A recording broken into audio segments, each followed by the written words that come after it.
5 বছরের একটা বাচ্চা দিতে পারিস নাই, তুই আবার কিসের পুরুষ? হ্যাঁ, তোকে দিতেও হবে না। যেই দিন থেকে রাস্তার ছেলেদের সাথে থাকবো সেই দিন বুঝবি। সময় হলে আল্লাহ দিবে। তুমি এমন করো কেন? হ্যাঁ, কেন এমন করে বুঝিস না? আমার বলে বাচ্চা চাই, আর বাচ্চা না দিতে পারলে আমাকে ডিভোর্স দে।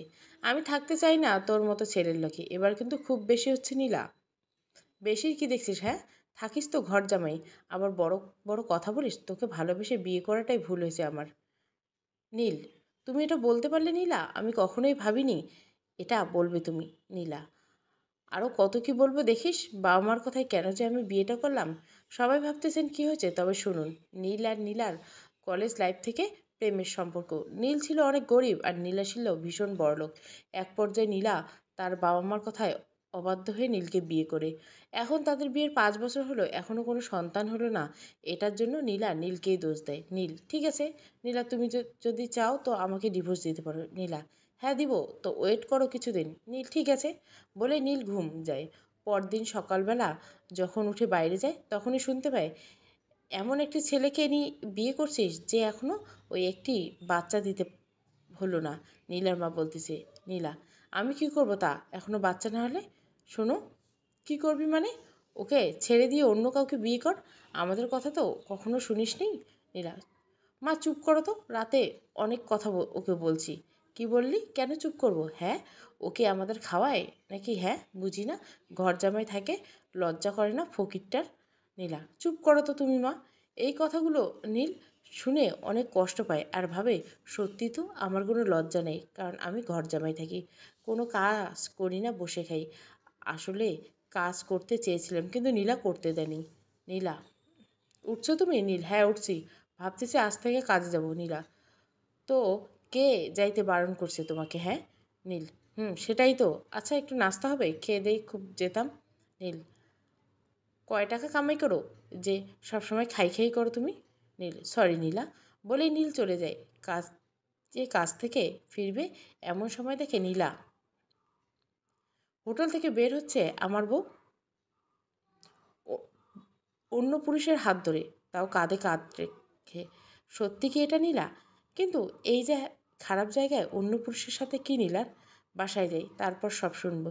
এসব ভাবতে ভাবতে নীল বাসায় চলে আসলো, কিন্তু নীলা বাসায় নেই। তাই শাশুড়িকে জিজ্ঞাসা করলো, নীল, মা নীলা কোথায়? দেখতেছি না যে কোথাও আমি ওকে। মা, মনে হয় শপিংয়ে গেছে। কেন, কি হয়েছে? বউ ছাড়া ভালো লাগে না বুঝি? শাশুড়ির মুখে এমন কথা শুনে খুব লজ্জা পেল নীল, কিন্তু তবুও কিছু বলল না। আর কেমন বা শাশুড়ি যে জামাইকে এমন তা বলে? নীল, আসলে মা, থাক, বলতে হবে না। যে পুরুষ 5 বছরে একটি সন্তান দিতে পারে না, সে আবার বউয়ের এত খোঁজ নিয়ে কী করবে শুনি? নীল, আপনি এই কথাটা বললেন মা, আর আমার তো নিজেরই লজ্জা লাগতেছে আপনার মুখে এসব কথা শুনে। মা, ছোট লোক, তোর আবার লজ্জা আছে? তুই তো থাকিস ঘর জামাই, তোর আবার কিসের লজ্জা?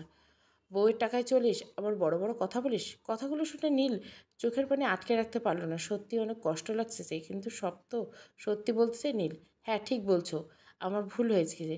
সময় হোক নীলাকে ডিভোর্স দেবো। এই কথা বলা মাত্র নীলা বাসায় ঢুকে, আর ঢুকেই শুনে এই কথা নীলের মুখে। নীলা, ঠাস ঠাস, তুই এত বড় কথা বলতে পারলি? আমাকে ডিভোর্স দিবি? নীলার মা, হ্যাঁ দেখ মা, তখন থেকে আমাকে এইসব বলতেছে। নীল, আমি আরও বললাম, বাবা সময় হোক, আল্লাহ তোমাদের সন্তান দিবে, তবুও এইসব বলতেছো? নীল, আপনি মিথ্যে কথা বলতেছেন কেন মা? দেখছিস মা, এখন আমাকে বলতেছে আমি নাকি মিথ্যে বলতেছি। আরও কি বলছে জানিস? নীলা, কি বলছে? আমাকে আর তোর বাবাকে নাকি নীল বাসা থেকে বের করে দিবে। বলতো আমরা এই বয়সে কোথায় যাব? নীলা, ছি ছি নীল, তুমি এমন? নীল, আরে না না, মা মিথ্যে বলতেছে এইসব কিছু। নীলা, মা মিথ্যে বলতেছে আর তুমি সত্যবাদী? হ্যাঁ। নীল, সত্যি বলছি, আমি এইসব বলিনি। নীলা, মা তুমি তোমার রুমে যাও বলে নীলা উপরে চলে গেল, আর নীলও পিছন পিছন যায়। নীল, একটা কথা বলি নীলা। নীলা, বল, কি বলবি? নীল, ওই ছেলেটা কেমন? নীলা, কোন কোন ছেলেটা? হ্যাঁ। নীল, হোটেল থেকে যার সাথে বের হলো। নীলা, কই, আমি তো কোনো হোটেলে যাইনি, আমি শপিংয়ে গিয়েছিলাম। নীল, মিথ্যে বলবে না, সত্যি বলো, আমি নিজের চোখে দেখেছি।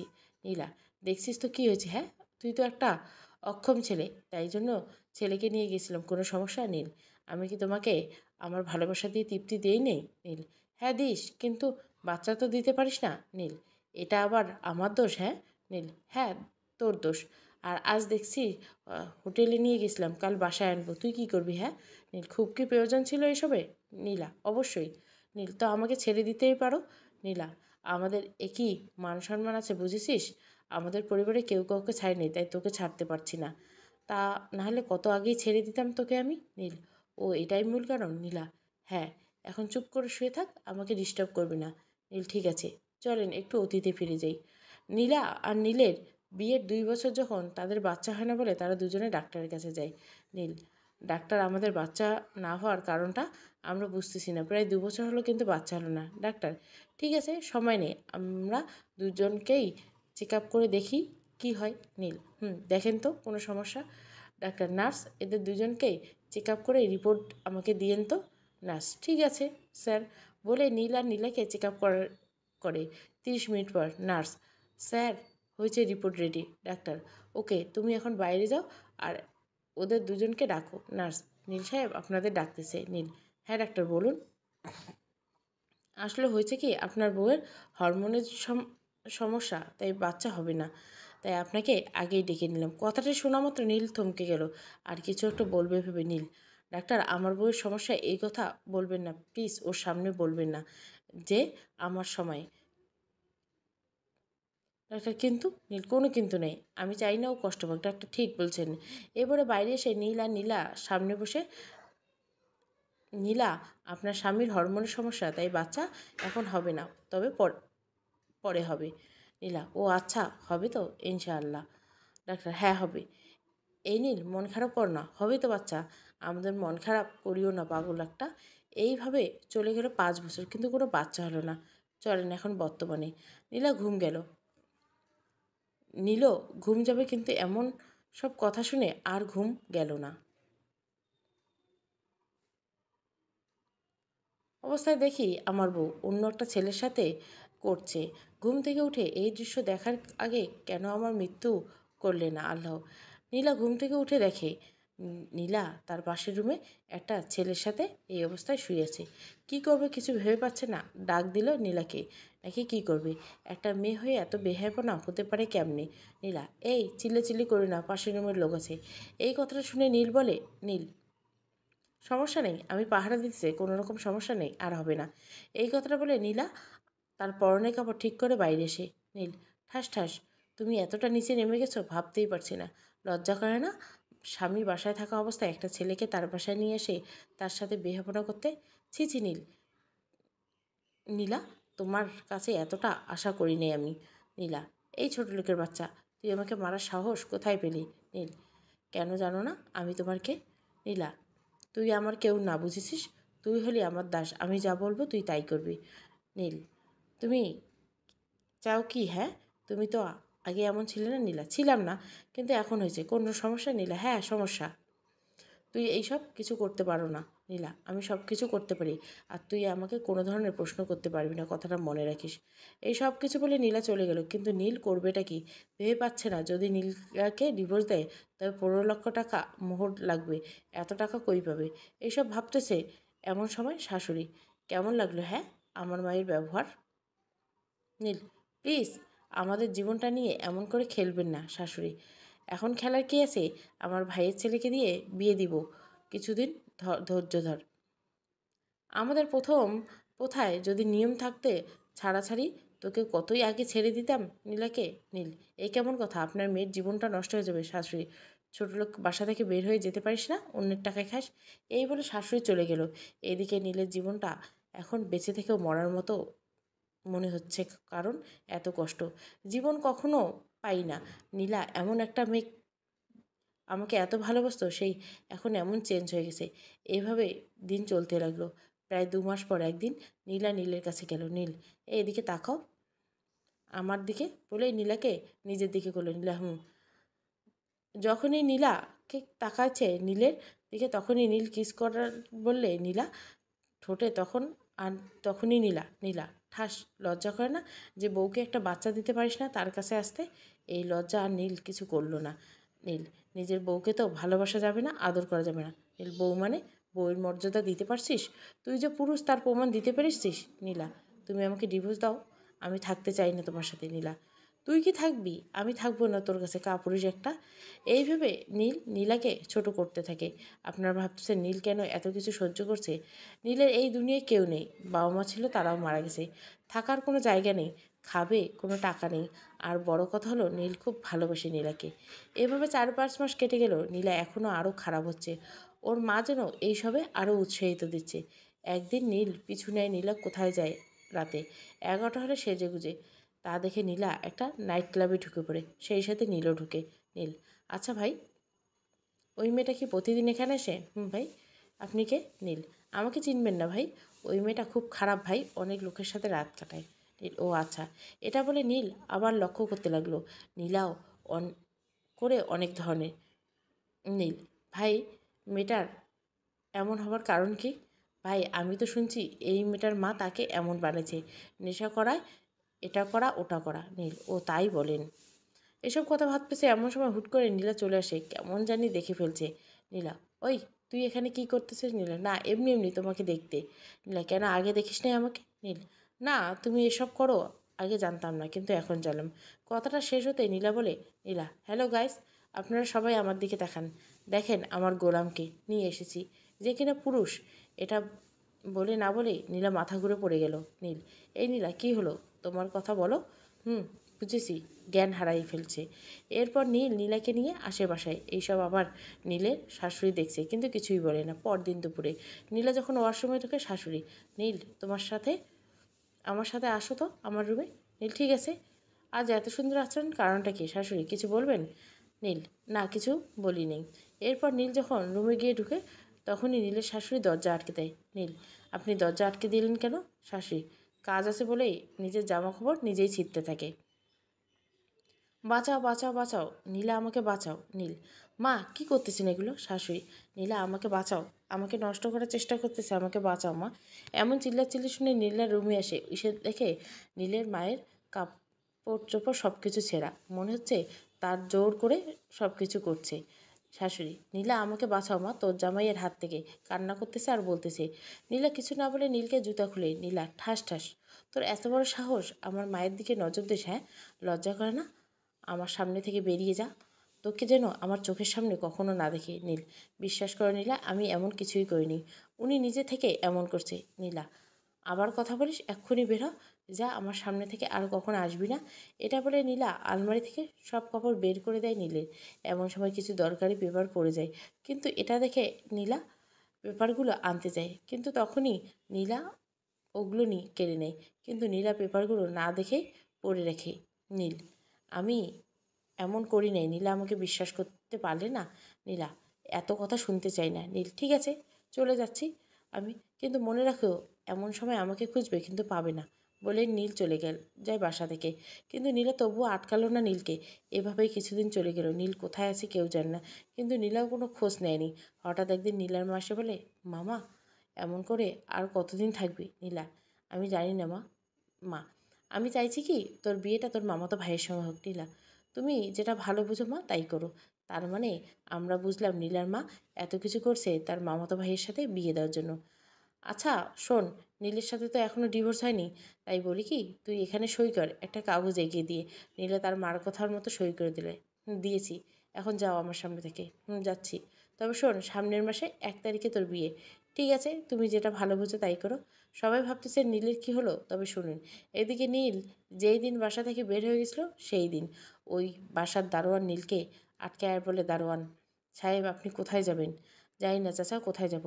আপনি আমার বাসায় থাকেন, যতদিন না আপনার সব কিছু ঠিক হয়ে যায় আমার বাসায় থাকেন। কিন্তু চাচা, কোনো কিন্তু নেই বাবা, আমি যা খাবো তুমিও তাই দিয়ে খাবে। এই বলে নীলকে নিয়ে চলে যায় দারোয়ান তার বাসায় এসে বাবাকে: এই লোকটি আর তোমার সাথে কেন এসেছিল? মা, তোকে বলছিলাম না, যার কথা ইনি হলেন নীল স্যার, আজ থেকে আমাদের বাসায় থাকবে। আচ্ছা বাবা, ঠিক আছে, ভেতরে আসেন। এনাদের কথাই বুঝলাম মেয়ের বাবা, কিন্তু একটা জিনিস লক্ষ্য করলাম, মেয়েটার কথা যত সুন্দর তার থেকে ও সুন্দর, মনে হয় আকাশের চাঁদ। এইভাবে দিন যাইতে ধরল। এদিকে নীলও একটি চাকরি নিয়ে নিয়েছে, সুন্দর দিন যাচ্ছে নীলের। অন্যদিকে আজ নীলার বিয়ে। মা, আমার মনে হচ্ছে বিয়েটা না করি। দূর পাগলি, এমন ভালো ছেলে কি কখনো পাবে? আর এর আগে তো একটি ছেলেকে বিয়ে করলি, দেখলি তো কত খারাপ। ঠিক বলছো। এরপর নীলের নীলার বিয়ে হয় তার মামাতো ভাইয়ের সাথে। সবাই এখন খুশি। এদিকে নীল ও আবার দারোয়ানের মেয়েকে পছন্দ করে, কিন্তু মনে মনে বলতে পারে না। নীল: আচ্ছা মিম, তুমি কোনোদিন কোনো ছেলেকে ভালোবাসোনি? এখানে দারোয়ানের মেয়ের নাম মিম। না সাহেব, যেখানে বিয়েই দিবে দিবে ওখানেই। তাই? সাহেব। এদিকে কিন্তু নীলও জানে নীলার বিয়ে হয়েছে। এমন করে দিনগুলো যাচ্ছিল আর নীল নিজে প্রতিষ্ঠিত করছিল। প্রায় 6 মাস পর একদিন নীলা তার বাসায় কিছু কাগজপাতি খুঁজছিল। তখন তার চোখ পড়ে যায় ডাক্তারের রিপোর্ট, যেটা নীল আর নীলা একসাথে গিয়েছিল বাচ্চা কেন হয় না এটার জন্য। কি মনে করে যেন নীলা পড়তে লাগলো। পড়তে গিয়ে নীলা দেখে যে বাচ্চা না হবার সমস্যাটা নীলের না, আমার। কিন্তু নীল বলল কেন? আর এরপর নীলা হাসপাতালের উদ্দেশ্যে বেরোয়। যে ডাক্তার পরীক্ষা করছিল নীল: ডাক্তার ডাক্তার, আপনি মিথ্যে রিপোর্ট কেন লিখেছেন? ডাক্তার: মিথ্যে মানে? আপনার তো জীবনে আপনি মা হতে পারবেন না। আশা করি আমার কথা বুঝতে পারছেন, কারণ আপনার হরমোনের সমস্যা। আপনি যাতে কোনো কষ্ট না পান তাই আপনার স্বামী নিজের সমস্যার কথা বলতেছে। নীলা: কি বলতেছেন ডাক্তার? এই গলা আপনি? হ্যাঁ, সব কিছু সত্যি বললাম। ডাক্তারের কথা শুনে নীলা আর একটু দাঁড়ালো না। নীলা যে কত বড় ভুল করছে সে জানে, কিন্তু নীলকে খুঁজবে কেমনি? ও কোথায় থাকে, কি করে, কিছুই তো জানে না। এইসব ভাবতে ভাবতে বাসায় যায়। অন্যদিকে নীল, সেও বিয়ে করবে ভেবে অফিসের কাজ শেষে বাসায় আসে। চাচা চাচা, আপনাকে আমি একটা কথা বলতে চাই। হ্যাঁ বাবা, বলো। নীল: চাচা, আমি মিমকে বিয়ে করতে চাই, আপনি কি বলেন? আমি তো গরিব বাবা, এই গরিব মেয়েটাকে বিয়ে করবে? হ্যাঁ চাচা, আমি বিয়ে করব। নীলা তো বিয়ে করছে, আমাকে ছেড়ে দিয়েছে 8-9 মাস। আমারও তো বউ দরকার, তাই না? তুমি যেটা ভালো বুঝো বাবা তাই করো। তুমি কি রাজি? তাহলে আজকেই বিয়ে হবে, ঠিক আছে? এদিকে মিমও একটু একটু করে ভালোবেসে ফেলেছিল নীলকে। যখনই বিয়ের কথা হলো, একটা হাসি দিয়ে মিম চলে গেল। 1-3 ঘন্টা পর কাজে এসে বিয়ে সম্পন্ন করে। আজ নীল ও মিমের বাসর রাত। মিম অপেক্ষা করছে নীলের জন্য। একটু পর গলা নামিয়ে নীল রুমে ঢুকে আসসালামু আলাইকুম বলে উঠে এসে নীলকে সালাম দেয়। নীল: ওয়ালাইকুম আসসালাম। এই সালাম করতে করতে হবে না, তোমার স্থান আমার পায়ে না বুকে। আচ্ছা সাহেব, একটা কথা বলি। ওই মেয়ে মানে তোমার সাহেব, আমি তো বর, বুঝেছো?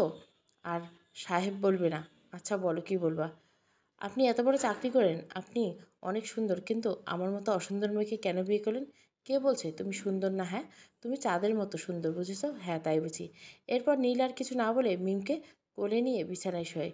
আমার কিন্তু লজ্জা করছে, তাই না? দাঁড়াও, দেখাচ্ছি মজা। এটা বলে মিমের করা মাত্রই মনে হচ্ছে মিমের পুরো শরীর শিউরে উঠল। ওই, কেমন লাগলো গো? একটু মজা করে ভালো লাগেনি গো? কথাটা শেষ হতে না হতে নীল মিমের ঠোঁট নিজের করে নেয়, আর মিম এই ভালোবাসা পেয়ে পাগল হয়ে যাচ্ছিল। এরপর থেকে এভাবে সুন্দর জীবন যাচ্ছিল নীল আর মিমের। কিন্তু অন্যদিকে নীলার জীবনটা কষ্টে যাচ্ছে, কারণ নীলার বরটা ভালো না, খুব খারাপ নেশা পানি করে। এই রনি, তুমি যে এত রাত করে বাসায় আসো, তার কারণটা একটু বলবা? এখন বুঝলাম নীলের জামাইয়ের নাম হলো রনি। রনি, সেটা কি তোকে বলতে হবে? তুই খাবার কাপড় চোপড় পাইস না, এত কিছু জিজ্ঞাসা করিস কেন? আমি তো তোমার বউ, আমি তোমাকে বলতেই পারি, না বলতে পারিস না? ভালো, খুব ভালো। তোকে যে বাবার বাসা থেকে 5 লক্ষ টাকা আনতে বলেছিলাম, না এখনো পর্যন্ত আনি, না আনবো। হ্যাঁ, কালকে আনবি।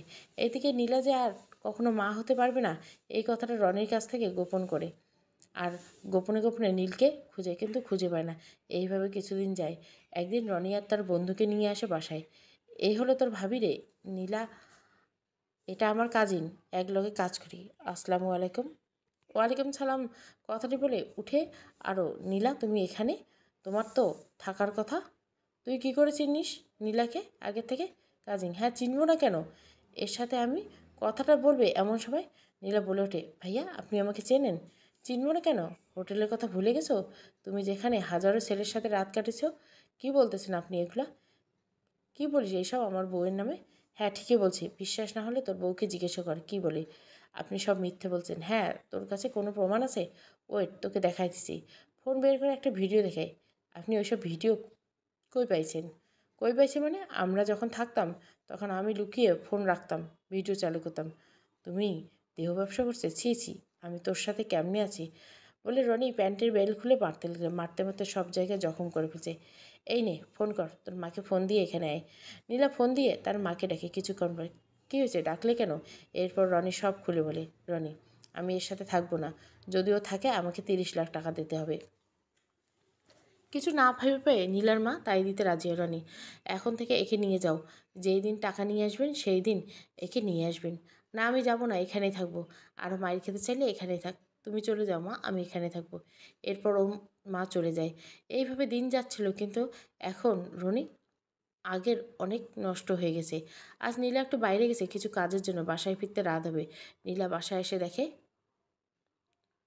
নীলা, এরনি মেয়ে নিয়ে শুয়েছ? আমি একটু বাইরে গেছি তাতেই মেয়ে নিয়ে শুয়েছ? নীলা এইসব ভাবতেছে এমন সময় শুনতে পাচ্ছে, চিন্তা করিও জান, নীলাকে আমি সরিয়ে তোমাকে বউ বানিয়ে নিয়ে আসবো। না রনি, এক্ষুনি আমরা বিয়ে করব না। আমি তোমাকে ছাড়া থাকতে পারবো? আর কতদিন এভাবে লুকায় লুকায় আমার সাথে থাকবে? হ্যাঁ, একটু ওয়েট করো, পাগলামিটা আমার ঠিক আছে, কিন্তু বেশি দিন না। ঠিক আছে, এখন ওঠো, না হলে নীলা চলে আসবে। তোমাকে ছাড়তেই মন চায় না আমার। হ্যাঁ বুঝছি, কিন্তু ছেড়ে তো দাও, জান আমার শুক্রবার দেখা করবো, ঠিক আছে? এই বলে মেয়েটি নীলের উপর নীলার উপরে উঠে পড়ে। পরে নিজের কাপড় চোপড় পরে না। আচ্ছা যান, তবে চলো তোমাকে একটু এগিয়ে দিয়ে আসি। বলেই যখন বের হবে তখনই দেখে নীলা বসে আছে বাইরে। বাবা, খুব ভালো হয়ে গেছে, আমি একটু বাইরে গেছি, এর মধ্যে তুমি অন্য মেয়ে নিয়ে আসছো? হ্যাঁ নিয়ে আসছি, তো কী হয়েছে? হ্যাঁ, আমরা একে অপরকে ভালোবাসি, বুঝলি? তো আমাকে বিয়ে করলি কেন? হ্যাঁ, এত কিছু করতে পারবো না বলেই রনি তার গার্লফ্রেন্ডকে করে, তাও আবার নীলার সামনে। ছি ছি ছি, তুমি এত খারাপ রনি, আমি ভাবতেই পারছি না। ঠাস ঠাস, এত কথা আমি শুনতে চাই না। তোর যদি মন না চায় এখানে না থাকতে পারিস, তবে চলে যেতে পারিস। এই বলে রনি চলে যায় মেয়েটিকে নিয়ে।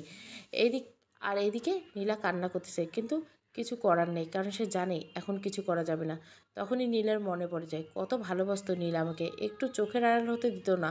কতই না অপমান করছি, মারছি, বকা দিছি, তবুও আমাকে ভালোবাসতো, আমাকে নিয়ে কত চিন্তা করতো। কিন্তু এগুলো ভেবে তো আর কাজ নেই, আমি নিজের জীবন নিজেই কষ্ট করে দিয়েছি। মিম, এই নীল, নীল তোমার বাচ্চা কান্না করতেছে, একটু দেখো তো। নীল, ঠিক আছে বউটা, আমার দেখতেছি। ওলি আমার আম্মুটারে, আমার আম্মার কী হয়েছে, কান্না করছে কেন? তোমার মাকে বকা দিচ্ছে, আসুক তোমার মা, আজ মারুক দেখি। আমরা এখানে বুঝলাম নীলের বউ এর বাচ্চাও হয়েছে। মিম, কান্না কই গেল শুনি, বাবার কোলে নিলে কান্না শেষ? দেখতে হবে না ছেলেটিকে আর? কার আবার ছেলে? হ্যাঁ আমার ছেলে। না আমার ছেলে। আচ্ছা, আমাদের দুজনের ছেলে। খুশি এখন তুমি? খুব খুশি। আরও খুশি হবো যদি একটু তুমি আদর করে দাও। না, এখন আর না, রাতে যত খুশি আদর করি গো। না, আমি এক্ষুনি আদর করবো। বাচ্চাকে দোলনায় শুয়ে নীল আর মিম পরস্পরের ভালোবাসা আবদ্ধ হয়ে যায়। এমন সুখে নীল আর মিমের জীবন কাটছে। নীল কখনো ভাবতে পারেনি তোর জীবনটা এত সুন্দর হবে। সত্যি আল্লাহ কি না পারেন। তাই আমি বলি কি, যাকে ভালোবাসবেন তাকে এতটা ভালোবাসবেন যেন বিচ্ছেদের এক যুগ পরেও যেন সে বলে সে আমাকে সত্যি ভালোবাসছিল। এই বলে আজ রনি বলতেছে, রনি, আমি বুঝতেছি না, আমার বিয়ের প্রায় 2 বছর হতে চলো, তোর পেটে এখনও বাচ্চা আসলো না কেন? হ্যাঁ, এই কথাটা শোনা মাত্র নীলার বুকটা ধরধর করে কেঁপে উঠলো। কী বলবে রনিকে? এই ভাষা নাই নীলার কাছে। হুম একটু হয়তো আমাদের বেবি দেরিতে হচ্ছে তাই এমন হচ্ছে, কিন্তু বিয়ের 9 মাসের ভেতরে বাচ্চা চলে এসে। আচ্ছা, তুই কি বাচ্চা নষ্ট করিস না তো? আরে কী বলো আর এইসব তুমি? চল তোকে ডাক্তারের কাছে আজ নিয়ে যাব। আজ না আমার শরীরটা খুব খারাপ, তাই কাল যাব। সমস্যা নেই, গাড়ি করে নিয়ে যাব, গাড়ি করে আসবো। প্লিজ রনি, কাল পরশু যাই, আমার শরীরটা ভালো লাগতেছে না। রনি কিছু একটা বলবে। আচ্ছা ঠিক আছে, কাল যাব। কিছু কথা বলি, আপনারা আমাকে জিজ্ঞাসা করেন।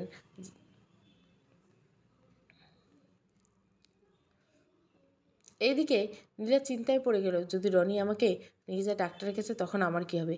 এই চিন্তা করে সব কিছু খাওয়া ছেড়ে দেয়। প্রায় 4 দিন পর রনি বাসায় আসলো কিছু কাজের জন্য, বাহিরে গেল। রনি, এই চল ডাক্তারের কাছে। নীলা, ভয় ভয়, ঠিক আছে চলো বলে দুজনে হাসপাতালে চলে যায়। কিন্তু গিয়ে দেখে, নীলা হাসপাতালে যে ডাক্তারের কাছে গিয়েছে সে ডাক্তার ঢুকে দেখে নীল এ একটা মহিলার সাথে তার, নীল একটা বাচ্চাকে কোলে নিয়ে আসে। নীলা, তার মানে নীল বিয়ে করছে, বাচ্চা হয়েছে তাদের। এদিকে নীলের বাচ্চা কিছুদিন ধরে অসুস্থ, বাচ্চাকে ডাক্তার দেখাতে নিয়ে আসছে। নীল কিন্তু এখনও পর্যন্ত নীলাকে দেখেনি। ডাক্তার, নীল সাহেব আপনার বাচ্চার কিছু চেক আপ করাতে হবে, একটু ওয়েট করেন। নীল, আরে ঠিক আছে সমস্যা নেই ডাক্তার বলেই যখন নীল বাচ্চাকে নিয়ে বাইরে আসবে তখনই দেখে নীলাকে। নীলা এক পলক তাকিয়ে থাকে নীলের দিকে। নীলকে আবার নীলার স্বামী দেখা মাত্র, স্যার আসসালামু আলাইকুম, আপনি এখানে? স্যার মানে? রনি, হ্যাঁ, আমি যেই অফিসে কাজ করি এখন সেই অফিসের বস হলো নীল স্যার। ওয়ালাইকুম আসসালাম রনি সাহেব। স্যার কেমন আছেন আপনি, ভালো আছেন? হ্যাঁ ভালো আছি। আপনি এখানে? যে স্যার, আসলে হয়েছে কি, আমার বাচ্চাটা একটু অসুস্থ, তাই তোমার ভাবি আমি ডাক্তারের কাছে আছি। কিন্তু তুমি এখানে? স্যার, আমার নীলা। নীলা আমার বজেনি। আসসালামু আলাইকুম। ওয়ালাইকুম সালাম মাথা নিচু করে। নীলা যেন কিছুই বুঝতে পারছে না কি হচ্ছে এসব। ওই নীল, বাইরে চলো, এখন বাচ্চা কান্না করতেছে। ঠিক আছে রনি, পরে কথা হবে বলে নীল চলে আসলো বাইরে। এদিকে নীলার মনে হাজারো কথা ঘুরপাক খাতে লাগে। যে ছেলেটা ঘর জামাই ছিল, কিছু করতো না, সারাদিন বাসায় থাকতো, সেই ছেলে নাকি বস, ভাবতেই কেমন জানি লাগছে। ইস, কত না সুখের ছিল আমাদের জীবনটা, সব কিছু কেমন হয়ে গেল। নীলা যে আগে নীলের বউ, সেই কথাটা কিন্তু রনি জানে না। রনি: ডাক্তার, আমাদের বিয়ের 2 বছর হলো কিন্তু কোনো বাচ্চা আছে না। ডাক্তার: ও আচ্ছা, আপনার স্ত্রীকে দেখতে হবে। রনি: ঠিক আছে, দেখান। ডাক্তার: আপনি একটু বাইরে যান, আমাদের দেখতে দিন বিষয়টা। ওকে বলে রনি বাইরে চলে যাওয়া মাত্র নীলা: ডাক্তার, ডাক্তার, আমি আপনার পায়ে পড়ি, প্লিজ আমার সর্বনাশ করবেন না। ডাক্তার: আরে পা ছাড়েন, বলেন আমি আপনার কি সর্বনাশ করলাম? হ্যাঁ ডাক্তার, আমি জানি আমি মা হতে পারবো না। হোয়াট? হ্যাঁ ডাক্তার, আমি এর আগেও ডাক্তার দেখাইছি, আমার সমস্যার কারণে বাচ্চা হবে না। তাহলে এখানে আসলে কেন? হ্যাঁ আসলে হয়েছে কি, আমার বর জানে না আমি বাচ্চার মা হতে পারবো না, তাই নিয়ে এসেছি। ও, আমি এখন কি করবো? হ্যাঁ, আপনি শুধুমাত্র বলবেন বাচ্চা হবে, সমস্যা নেই, না হলে আমার বর আমাকে ছেড়ে দিবে। না, আমি পারবো না, কারণ পরে যদি আপনার বর আমার উপর অ্যাকশান নেয়, আমার চাকরি থাকবে না। প্লিজ প্লিজ ডাক্তার, আমি আপনাকে 50,000 টাকা দিব, তবু বলেন। কি 50,000 টাকা? ঠিক আছে এখন দেন, তবে বলবো না। আমার কাছে তো নেই, আমি বাসায় গিয়ে দেবো। সরি, তবে হবে না, বুঝেছেন? এক্ষুনি দেন পারলে। নীলা অনেক চিন্তা করে তার মাকে ফোন দেয় আর বলে: মা, আমার 50,000 টাকা দরকার, প্লিজ এই নাম্বারে পাঠিয়ে দাও। এরপরে ডাক্তারের নাম্বার দেয়। ঠিক আছে বলবো আর না। ঠিক আছে রনি সাহেব, ভিতরে আসেন এখন। কেমন দেখলেন ডাক্তার? বা অনেক ভালো, কোনো সমস্যা নেই, এই ওষুধগুলো খাওয়ান। আছে ডাক্তার। এরপর নীলা আর তার বোর যখন চলে যাবে, তখন দেখে নীলা নীলের বাচ্চাটা কত সুন্দর আর কত আদর করতেছে ওদের দুজনকে। রনি: স্যার থাকেন, চলে যায় এখন। নীল: ঠিক আছে। নীলা: আমি একটু ওয়াশরুমে যেতাম। রনি: ঠিক আছে বলে নীলা ওয়াশরুমে যায়, কিন্তু একা না গিয়ে নীলের বউ মিমিকেও নিয়ে যায়। নীলা: আপা কেমন আছেন আপনি? মিম: আলহামদুলিল্লাহ ভালো আছি। নীলা: আলহামদুলিল্লাহ ভালো, আপনার বাচ্চাটা খুব কিউট। মিম: ধন্যবাদ আপু, আপনার বাচ্চা হয়নি এখনও?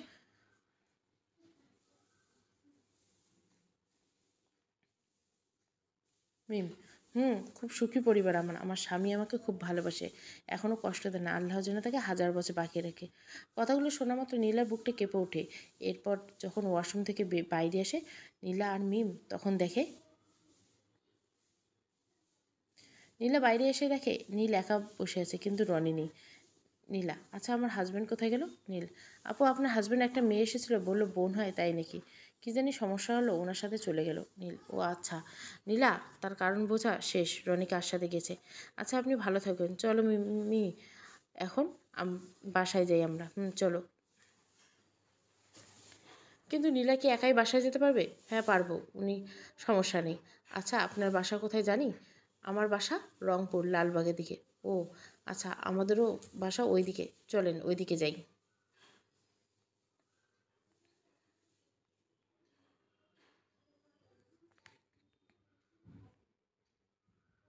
ও আচ্ছা, আমাদের বাসা ওইদিকে, চলেন ওইদিকে যাই। না ঠিক আছে, আপনারা যান, আমি একাই যাব। আরে চলেন তো আপনি। এই বলে মিম নীলের হাত ধরে টেনে নিয়ে গেল বাসায়।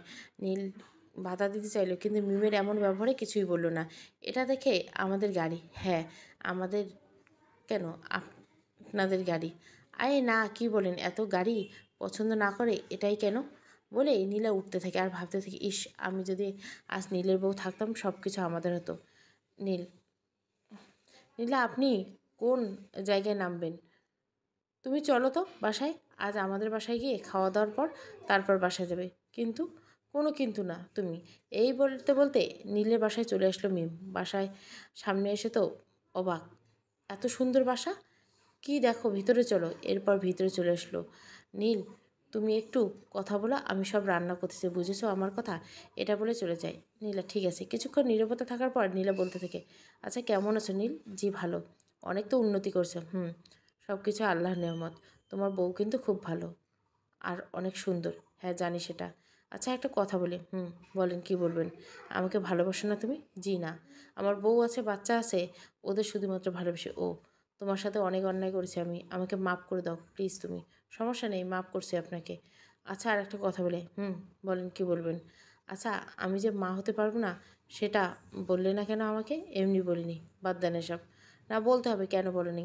আমি চাইনি আপনি এই কথাগুলো শুনে কষ্ট পাক। এত ভালোবাসো আমাকে তুমি জানি না। অনেক সুখেই আছো তাই না নীল? ইনশাআল্লাহ অনেক সুখেই আছি। আমাকে জিজ্ঞাসা করবে না কেমন আছি? প্রয়োজন মনে করি না। ও আচ্ছা, তোমাকে দেওয়া কষ্টগুলো এখন আমি পাইতেছি না জানো নীল। আমাকে রনি খুব কষ্ট দেয়, অন্য মেয়েদের নিয়ে ঘুরে বেড়ায়। যেমন কর্ম তেমন ফল জানো। বাবার বাড়ি থেকে টাকা না আনলে আমাকে মারে, কত কিছু করে। আজ যে মেয়েটির সাথে গেছে ওটা ওর গার্লফ্রেন্ড, বুঝেছি। কিন্তু কিছু করার নেই, অনেক কষ্ট দিয়ে বেঁচে আসছি আমি নীল। ও বুঝতে পারছি। জানেন আপনার মা আমাকে যে অপবাদ দিছে, আমি ওইসব কিছুই করিনি। আমার অবশ্য ভালো হয়েছে, অপবাদ দেওয়ার কারণে আমাকে বের করে দিয়েছিল। এখন সেই কারণে আমি প্রতিষ্ঠিত নীল। আমাকে তুমি মাফ করে দাও প্লিজ নীল, মাফ করে দাও। আরে না, আমি মাফ করে দিয়েছি। এর মধ্যে মিম এসে বলে, খাইতে এসো সবাই। নীলা টেবিলে খেতে গিয়ে দেখে এত খাবার, এত রকমের আইটেম। এত জিনিস করতে কে বলছে? মিম, আপনি আমাদের অতিথি, এইটুকু তো করতে পারি, তাই বলে এতগুলো? হ্যাঁ, এখন হাত ধুয়ে খেয়ে নেন তো। ঠিক আছে বলে হাত ধুতে চাই। খাওয়া দাওয়া শেষ করে নীলা চলে যাবে, তখনই মিম বলে ওঠে, আচ্ছা নীল তুমি থাকো, আমি ওই দিকটা এগিয়ে আসি। ঠিক আছে। এরপর যখন বাইরে আসে নীল আর মিম, আমি কিন্তু তোমাকে চিনি। মানে কেমনে চিনো? মিম, তুমি নীলের বউ ছিলা। নীল তোমাকে অনেক ভালোবাসে, কিন্তু যা যা করছো। নীল, কেমনে জানো? মিম, নীল বলেছে সব কিছু আমাকে। নীলা, তুমি কিন্তু তুমি আমাকে চিনলে কেমনে? মিম, তোমার একটা ফটো ছিল নীলের কাছে। নীল, ও আচ্ছা, আমি খারাপ কিছু করেছি? মিম, তোমাকে বাসায় কেন এনেছে জানো? নীলা, কেন এনেছো? মিম, দেখো তো যে আমার কত সুখে আছি। নীলা, দেখতেই পেলাম সব কিছু, আমার কপালে হয়তো ছিল না। মিম, তুমি খুব খারাপ একজন মহিলা। নীলা নিশ্চুপ হয়ে আছে। মিম, ঠিক আছে যান, এখন আপনি যাওয়ার টাকা আছে নাকি দিতে হবে? এমন সময় রাস্তায় দেখে নীলা রনিকে অন্য একটা মেয়ের হাত ধরে রাস্তায় হাঁটতেছে। নীলা দেখেও না ধরার পর ভান করতেছে। ওই যে দেখুন তো আপু, ওইটা আপনার স্বামী না? অন্য একটা মেয়ের হাত ধরে ঘুরতেছে। হ্যাঁ, উনি আমার স্বামী বলে নীলা রনির সামনে যায়। ও এটাই তাহলে তোমার বোন হয়? মানে কি বলো? আর তুমি এখানে কি করে বুঝলাম না? আইছিলাম একটু এইদিকে, কিন্তু এসেই তো অবাক হয়ে গেলাম। এত কথা বলতে চাই না আমি তোর সাথে, তোরে কি আমি বউয়ের অধিকার দেই নেই? খাবার পোশাক দেই নেই? এত জিজ্ঞাসা করিস কেন? আমি করি তোকে বলে তুমি রাস্তায় মেয়ে নিয়ে ঘুরবা?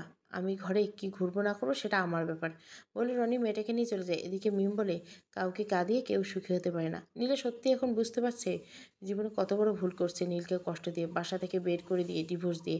এই কথাগুলো ভাবতেছে আর কান্না করতেছে। ওই মিম, ভিতরে আসো, বাইরের মানুষের সাথে বেশি মিশতে নেই। ঠিক আছে যাচ্ছি। আচ্ছা ভালো থাকেন, আমি চললাম। অনেক ভালো লাগলো আপনাদের বাসা।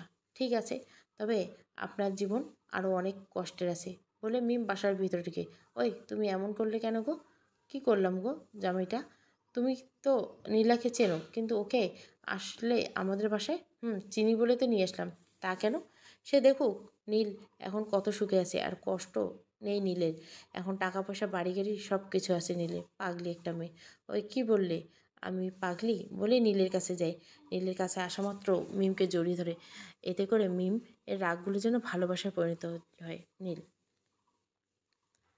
এই মিম বউটা, বলো গো প্রাণের স্বামী, তোমার ঠোঁটগুলো খাবো আমি, দিবা একটু খাইতে? গো সব কিছুই তো তোমার, সব কিছু আমার, তবুও তো বলতে হয় গো। এটাই নীল শেষ করবে, আর তার আগে এখন গো হয়েছে। না হয়নি, আরও চাই বলে নীল মিমের শাড়িটা একটানে খুলে ফেলে। নীল আর মিমের এই জীবনটা যে এত সুন্দর হবে হয়ে যাবে সত্যি কখনো ভাবতে পারিনি। এদিকে নীলা বাসায় এসে দেখে এখানে রনি একটি মেয়েকে নিয়ে শুয়েছে। এই রনি ছেলেটাকে বোঝা বড় দায়। কখন কি করে বোঝাই যায় না, ভালো ব্যবহার আবার খারাপ ব্যবহার। কিছুক্ষণ পর রনি বাইরে এসে বলে, এই রান্না কর, আমার কিছু বন্ধু আসবে আজ বাসায়। নীলা যেন রনির কথাগুলো শুনে চমকে যায়। ঠিক আছে রান্না করতেছে আমি, এই বলে নীলা রান্না করতে যায়। রান্না করতে প্রায় রান্না শেষ, নীলা বাসায় আসে। এই রনি রান্না শেষ হয়ে থাকলে আমাদের জন্য একটু খাবার নিয়ে আসো তো উপরে। স্বামীর উপরে অন্য মেয়ে নিয়ে করছে, তার উপর নিজের বউকে নিয়ে খাবার নিয়ে ডাকছে। আমি পারবো না নিয়ে যেতে। আর একবার বলো পারবো না। হ্যাঁ পারবো না আমি। তুমি অন্য একটা মেয়েকে নিয়ে খারাপ কাজ করবে, আমি বউ হয়ে আবার ওই খারাপ মেয়ের জন্য খাবার নিয়ে যাবো, ভাবলে কী করে? ঠাস ঠাস কথা বলতে শিখেছিস দেখি মুখটা চেপে। তুমি বাইরে কী করো না করো সমস্যা নেই, তাই বলে বাসায় নিয়ে আসবে কেন? এটা কি তোর বাসা নাকি? হ্যাঁ, খাবার নিয়ে আয় পরে। নিলে না যেতে চাইলেও যেতে হয়। রাত প্রায় 9টা বাজে। তখন তিনজন ছেলে আসে। এদের কথাই মনে হয় রনি বলছে। কিরে কেমন আছিস তোরা? আজ অনেক দিন পর দেখা। হ্যাঁ রে বন্ধু, অনেক দিন পর। এটা কি তোর বউ? হ্যাঁ রে, তোদের ভাবি। উফ, সেই তো একটা জিনিস। আয় ভিতরে আয়, এইসব নিয়ে পরে কথা হবে। নীলা একটা জিনিস নোটিস করে ছেলে তিনটা খুব বাজে নজরে তাকাইছে। নীলা একটু পর খাবার নিয়ে আসে সবার জন্য। ঠিক আছে। এরপর শুরু হয় নেশা করা। রনি ও তার বন্ধুদের প্রায় নেশা করতে করতে 12টা বেজে যায়। নীলা বাইরে এসে বসে। এর মধ্যে একজন উঠে, রনি আমি তোর বউকে চাই এক রাতে। কি বলিস এগুলো? তুই তোর ভাবি হয়। জানি, কিন্তু আমার চাই। সাথে আরও দুজন বলল আমরাও চাই। না হবে না, যা তোরে 1 লক্ষ টাকা দিব তিনজনে। তবু সত্যি দিবি? হ্যাঁ দিব। এই বলে ব্যাগ থেকে টাকা বের করে নেয়। এই নে টাকা। এইদিকে টাকা দেখে তোর রনির মাথা ঠিক করে নেয়। কিরে কী ভাবছিস? আচ্ছা ঠিক আছে, আমি রাজি। তবে তোর বউকে রুমে ডাক, তুই বাইরে যা। নীলা, নীলা ভিতরে এসো। নীলা চলে আসে, বলে কি বলবা? আজ এরা তিনজন তোর সাথে রাত কাটাবে বলে রনি বাইরে গিয়ে দরজা লাগিয়ে দেয়। ওসব কি বলতেছো তুমি? দরজা লাগিয়ে তিনজনে নীলার উপর ঝাঁপিয়ে পড়ে। নীলা বাঁচাও, রনি আমাকে বাঁচাও প্লিজ, আমার খুব কষ্ট হচ্ছে, আমাকে বাঁচাও, নাহলে আমি মরে যাব। রনি যেন নীলার কথা শুনতে পাচ্ছে না। এদিকে আবার পাগলা কুকুর মতো 2-3 ঘন্টা নীলার সাথে এমন খারাপ কাজ করে। নীলাকে যেন মেরেই ফেলবে। তবু রনি আসছে না বাঁচাতে। মনে হচ্ছে নীলাকে দিয়ে রনি ব্যবসা করছে। কিছুক্ষণ পর তিনজনে বের হয়ে যায়। রনি তোর বউটা সে একটা জিনিস রে। রনি তাই নাকি? ভালো লেগেছে তোদের? হ্যাঁ, ভালো লাগবে না কেন? রনি আচ্ছা এত কথা বাদ দে, এখন তোরা যা। ঠিক আছে বন্ধু, ভালো থাকিস। মাঝে মাঝে আসবো কিন্তু। ঠিক আছে, আসিস রে। এদের সবাইকে বিদায় দিয়ে রনি নীলার কাছে যায়। গিয়ে দেখে পুরো বিছানায় রক্তে হাহাকার। এই ঠিক আছিস তুই? নীলা নিশ্চুপ। কেন কথা বলতেছিস না কেন? কিরে কথা বলতেছিস না যে? নীল রনি এবার একটু ভয় পেয়ে, কিছু না হলো তো এটা ভেবে গায়ে হাত দিয়ে দেখে। এই ওঠ, আমার রাগ উঠাবি না কিন্তু বলে দিলাম তোকে। তবুও নীলা কোনো সাড়া দিতেছে না। এবার সত্যি সত্যি ভয় পেয়ে যায় আর ভালো করে দেখে নীলা আর বেঁচে নেই। রনি আমি এটা কি করলাম নীলার সাথে? আর এখন আমার কি হবে? কিছু একটা করতে হবে আমাকে। যেই ভাবা সেই কাজ। নীলাকে গুম করে ফেলে রনি। এইভাবে রনির দিন যাচ্ছিল, কিন্তু কোনোভাবে নীলার স্মৃতিগুলো ভোলা যাচ্ছিল না। নীলার কোনো ফোন না পেয়ে ওর মা একটু ভয় পেয়ে যায়। তাই নীলাকে খুঁজতে নীলার বাসায় গিয়ে দেখে যে বাসায় কেউ নেই। বাসায় কেউ না থাকায় তাই নীলার রুমে গিয়ে দেখে পুরো রুম ভর্তি, রক্তে ভর্তি। তার মানে কি নীলা? এটা হতে পারে না বলে নীলার মা সোজা পুলিশের কাছে গিয়ে রিপোর্ট জানায়। পুলিশও নীলার খোঁজ করে, কিন্তু নীলাকে খুঁজে পায় না। অবশেষে রনির বাসায় চলে যায় পুলিশ। গিয়ে দেখে রনি নেশা করতেছে। পুলিশ এই সবাই এই বাসাটা চেক করো। আমার বাসা চেক করবে মানে? নীলা কোথায়? নীলা? নীলা নীলা বাদ দিয়ে বল, নীলা কোথায়? ও নীলা বাইরে গেছে। ফোন দে নীলাকে এক্ষুনি। নীলা বিজি আছে, আমি একটু আগে কথা বলতেছি। যা বলছি তাড়াতাড়ি কর। ঠিক আছে বলে রনি ফোন নেওয়ার জন্য টেবিলের কাছে গিয়ে পালানোর চেষ্টা করে। আর তখনই পুলিশ ধরে বলে, ঠাস ঠাস বল কোথায়? আমি সত্যি জানি না নীলা কোথায়। স্যার, স্যার আমি নীলার রুমে দেখছি অনেক রক্ত পড়ে আছে পুরো রুমে। না স্যার, উনি মিথ্যে বলতেছে। সবাই উপরে চলে গেলো। উপরে গিয়ে রক্ত দেখতে পেল সবাই। নীলাকে খুঁজে পাওয়া গেল না। পুলিশ আবারও বলতেছে, বল নীলা কোথায়? রনি কোনো কথা বলে না, একটু ফ্রিজের দিকে একটু একটু করে তাকাচ্ছে। পুলিশ ব্যাপারটা বুঝতে পেরে তখনই ফ্রিজ খুলবে। স্যার, আপনাকে আমি 20 লক্ষ টাকা দিব, আপনারা চলে যান। ঠাস, তোর কি মনে হয় আমাদের কিনতে পারবে? বলে পুলিশটা ফ্রিজ খুলে দেখে নীলাকে। দেখেন তো, এটা আপনার মেয়ে নাকি? নীলাকে দেখে নীলার মা জ্ঞান হারিয়ে ফেলে। এত কষ্ট দিয়ে মেরেছিস আমার মেয়েটাকে? আমি মারিনি স্যার। কে মেরেছে বল সব কিছু। এরপর রনি সব কিছু খুলে বলে পুলিশকে। তুই এত খারাপ, তোর বউকে অন্য লোকের দিয়ে করালে? আচ্ছিছি, তোর তো ফাঁসি হবে। আচ্ছা তুই এমন করে কেটে বাইরে নিয়ে গেলে মানুষ দেখবি, তাই এমন করছি। মানুষ এত খারাপ হয় কেমনে? তোর কি মনে একটুও মায়া ছিল না? আমার ভুল হয়ে গেছে, আমাকে মাফ করে দিন। আমরা তো তোকে কেমনে মাফ করব? তোর বিচার আইনি হবে। এর ফলে পুলিশ রনিকে নিয়ে যায়। রনির ফাঁসি হয়। অন্যদিকে নীলার মা এত কিছু সহ্য করতে না পেরে পাগল হয়ে যায়। নীল আর মিম অন্যদিকে সুখের সংসার করছে। সমাপ্তি। ঘর জামাই। অনেক বানান ভুল। গল্পটা আমি স্লো করে দিব, আপনারা একটু নিজের থেকে পড়বেন। Thank you for watching.